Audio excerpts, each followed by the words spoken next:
পিছনের কথা বলার অবকাশ নেই। আমরা এক ভয়ঙ্কর দুর্বিষহ সময় আমাদের পার করতে হয়েছে। কথা বলা ছিল যেন পাপ, এবং সত্য কথা বলা ছিল আরো পাপ। যিনি সত্য কথা বলেছেন সেটা যদি ক্ষমতাসীন গোষ্ঠীর স্বার্থের বিরুদ্ধে যায় তার কোনো নিস্তার নেই। নানা ধরনের অত্যাচারের নানা খড়গ তার উপর নেমে এসছে। সারা দেশব্যাপী মামলা, এবং মামলা জামিন নেওয়ার জন্য এডিটরদের ছুটে যেতে হয়েছে, না হলে তাকে হুমকি দেখানো হয়েছে, না হলে গ্রেপ্তার করানো হয়েছে। বর্ষিয়ান এবং জ্ঞানদীপ্ত সাংবাদিক আমি মনে করি। আমরা পাশাপাশি কারাগারের কক্ষে ছিলাম। শফিক রেহমান, এই বর্ষিয়ান সাংবাদিক,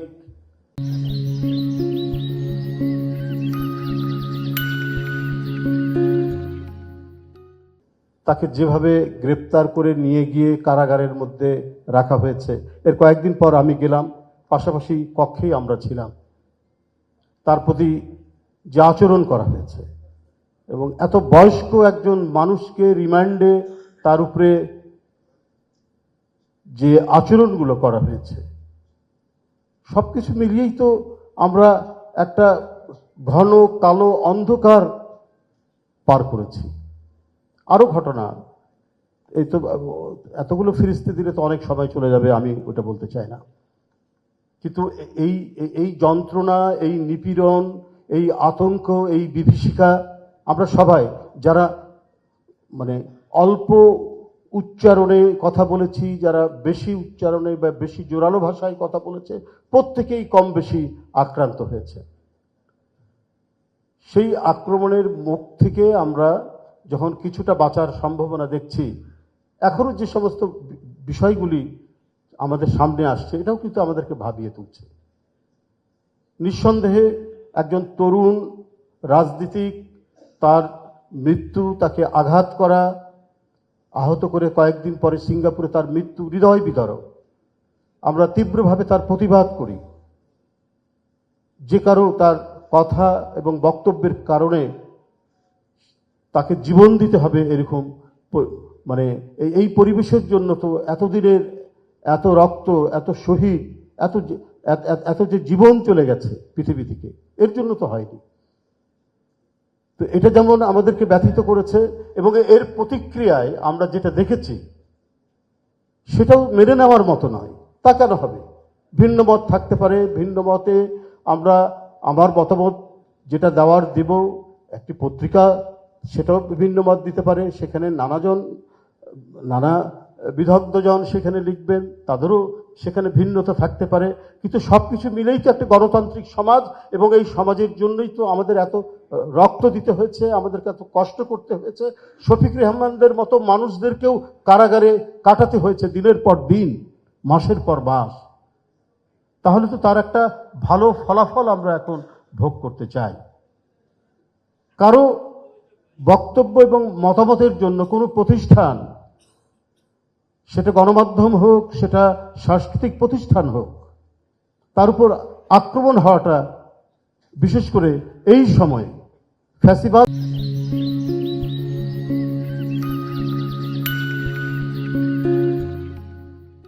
উত্তর, এই সময়ে এটা কখনোই কাম্য হতে পারে না। আমরা গণতন্ত্রের বিভিন্ন রকম ফের দেখছি। প্রকৃত গণতন্ত্র বা চিরায়ত গণতন্ত্রের আমরা যে বৈশিষ্ট্যগুলো জানি, সেখান থেকেও কেন যেন বিশ্বব্যাপীও এক ধরনের বিচ্যুতি আমরা দেখতে পাই। ইন্ডিয়াতে গদি মিডিয়ার কথা বলা হয়, মানে মিডিয়াকেও নানাভাবে রাষ্ট্র নিয়ন্ত্রণ করে এক ধরনের মানে অস্ত্র হিসেবে ব্যবহার করে।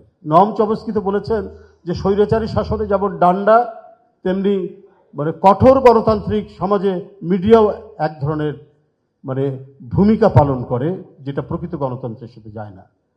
কিন্তু এই বাংলাদেশে এত লড়াই হয়েছে, আমি যদি 52 থেকেই ধরি, সবগুলোই তো হচ্ছে অধিকারের প্রশ্ন।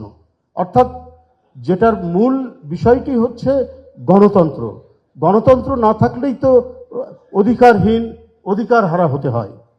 তো এই যে অধিকার হারা হতে হয়, সেটারই চূড়ান্ত পরিণতি আমরা দেখেছি এই সমস্ত অধিকারের আন্দোলনের সোপান বেয়ে। আমরা 71, তারপরে 90 পার হতে হতে আমরা 5ই আগস্ট পেলাম। এরপরে কেন কথা বলার স্বাধীনতার উপর, মত প্রকাশের স্বাধীনতার উপর এই ধরনের আক্রমণ হবে? আমি ডেইলি স্টারের সম্পাদক, বিশিষ্ট সম্পাদক মাহফুজ আলম ভাইয়ের একটা লেখার মধ্যে পড়েছিলাম, ইদি আমিনের একটা উদ্ধৃতি উনি দিয়েছিলেন যে ইদি আমিন কি সাংবাদিক প্রশ্ন করেছে যে আপনি মত প্রকাশের স্বাধীনতায় বিশ্বাস করেন? তো বলছে হ্যাঁ আমি বিশ্বাস করি, কিন্তু তার মত প্রকাশের স্বাধীনতার পর কি পরিস্থিতি হবে সেটা আমি বলতে পারি না। তো এখন পরিস্থিতি তো অনেকটা ওই রকমই বিষয়ের দিকে এগোচ্ছে বা গড়িয়ে যাচ্ছে। এখান থেকে আমাদেরকে ফিরে আসতে হবে। সত্যিকার গণতান্ত্রিক সমাজ, প্রকৃত গণতান্ত্রিক সমাজ, প্রত্যেকেরই কথা বলার অধিকার থাকবে, প্রত্যেকে তার মত প্রকাশ করার অধিকার থাকবে, এবং রাজনৈতিক দলগুলো তার মতামত নিয়ে জনগণের কাছে যাবে। জনগণ যাকে বাছাই করবে সে রাষ্ট্র ক্ষমতা গ্রহণ করবেন এবং রাষ্ট্র পরিচালনা করবেন একটা নির্দিষ্ট মেয়াদের জন্য। আমরা শক্তভাবে এই চর্চা, এই ধারাবাহিকতা যদি আমরা রক্ষা করতে না পারি, আবার আমরা যে তিমিরে ছিলাম সে তিমিরেই আমরা পড়ে থাকব। যাই হোক, আজকে আপনাদেরকে এখানে আমন্ত্রণ জানানোর উদ্দেশ্য সম্পর্কে আমাদের এই অভ্যর্থনা কমিটির আহ্বায়ক বলেছেন।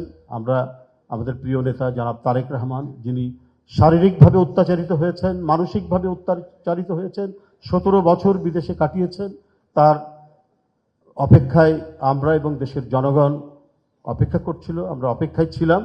তিনি আসছেন এবং তার এই আশাকে কেন্দ্র করে আপনাদের সাথে এই মিথস্ক্রিয়া, আপনাদের সাথে আলাপ আলোচনায় আমরা আজকে এখানে মিলিত হয়েছি।